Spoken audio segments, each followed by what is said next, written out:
Shalom teman-teman sekalian, salam berkat dan salam sejahtera saya ucapkan. Selamat bertemu sekali lagi. Semoga saudara, saudari semua sehat dan ceria di dalam Tuhan. Hari ini kita masuk ke dalam prinsip yang keempat, yaitu prinsip pelaburan. Minggu lepas kita diperingatkan tentang dua cara bagaimana untuk mengerjakan wang. Pertama ialah untuk menyimpan wang yang telah kita pelajari di dalam sesi yang lepas. Kedua ialah melaburkan wang kita. Inilah yang kita akan pelajari di dalam sesi ini. Saudara-saudari, saya telah mencadangkan prinsip 10-10, yaitu kita memberikan 10% kepada Tuhan, kita menyimpan 10%, dan yang bakinya kita hidup dengan 80%. Kita menggunakan sebahagian daripada 80% ini untuk membuat pelaburan. Di dalam Matius 25:16 yang telah kita hayati di dalam sesi yang lepas, hamba yang pertama yang dipuji tuannya memperniagakan wang tuannya dan mendapat keuntungan 100%. Izinkan saya mencadangkan beberapa cara untuk kita melaburkan wang kita. Cadangan yang pertama ialah untuk kita melaburkan wang kita dengan memulakan bisnes. Di dalam situasi yang sekarang ini, mungkin Tuhan mahu mengajar kita memulakan bisnes yang kecil.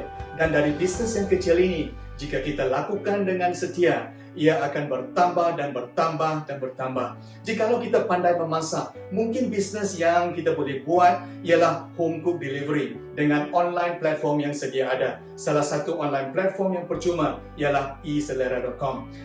Amsal 24:27, aturlah pekerjaanmu di luar, siapkanlah ladangmu, kemudian baru bina rumahmu. Develop your business first before building your house. Apa yang dinyatakan di sini ialah sebahagian daripada pendapatan kita haruslah dilaburkan untuk mendapat pendapatan. Maksudnya kita mengerjakan wang yang kita ada terlebih dahulu daripada kita membeli TV, perabot, handphone, kereta baru, mencantikkan rumah, renovasi rumah dan sebagainya. Walaupun semua itu tidak salah. Cadangan yang kedua ialah untuk kita melaburkan di dalam property market, pasaran harta tanah. Amsal 31:16-18. Setelah menimbangkan sewajar-wajarnya, dibelinya sebuah ladang, dan daripada hasil tangannya ditanaminya kebun anggur. Dia mengikat pinggangnya dengan kekuatan dan menguatkan lengannya. Dia tahu bahawa usahanya menguntungkan. Pada malam hari, pelitanya tidak padam. Ini adalah berkenaan dengan seorang wanita yang berkarakter noble, Amsal 31, yang mempertimbangkan sewajar-wajarnya, yang selepas itu membeli sebuah ladang dan mengerjakan ladang tersebut. Dia menambah nilai kepada tanah ladang dibelinya. Dengan usahanya, dia mendapat keuntungan. Jadi, saudara-saudari, kita membeli properti dan menambahkan nilainya. Contohnya, seperti melakukan bisnes dengan properti tersebut atau membuat perusahaan kecil, membuat renovasi dan menjualnya dengan harga yang lebih dan sebagainya. Kita harus menambah nilai, teman-teman sekalian. Cadangan yang ketiga ialah untuk kita melaburkan ke dalam saham dan financial instrument. Tetapi izinkan saya memberikan nasihat berhati-hati. Pelaburan bukanlah perjudian dan spekulasi. Setiap pelaburan haruslah ke dalam perniagaan yang memberikan pekerjaan kepada orang dan menjual produk dan services yang memberikan nilai kepada masyarakat. They must add value to society, saudara-saudari. Dengan pelaburan saham dan financial instrument, kita harus menyediakan boundary ataupun sempadan di dalam kita membuat pilihan pelaburan saham dan financial instrument. Pertama, kita harus membuat analisa dengan teliti, bukan dengan perasaan dan membuat spekulasi. Kedua, kita harus melaburkan di dalam pelbagai portfolio. Put our eggs in more than one basket, kan saudara? Ketiga, melihat dengan perspektif jangka masa panjang dan bukan untuk mendapat keuntungan jangka masa pendek. Keempat, ialah untuk mengelakkan kesilapan. Kita harus mencari nasihat daripada mereka yang bijak dan takut akan Tuhan. Jadi saudara-saudari, berhati-hatilah jikalau kita mahu membuat pelaburan secara begini. Cadangan saya yang keempat ialah untuk melabur ke dalam kerajaan Allah yang berkekalan. 1 Timotius 6:18-19. Hendaklah mereka berbuat baik supaya mereka kaya dengan amal kebajikan, sedia memberi, rela berkongsi.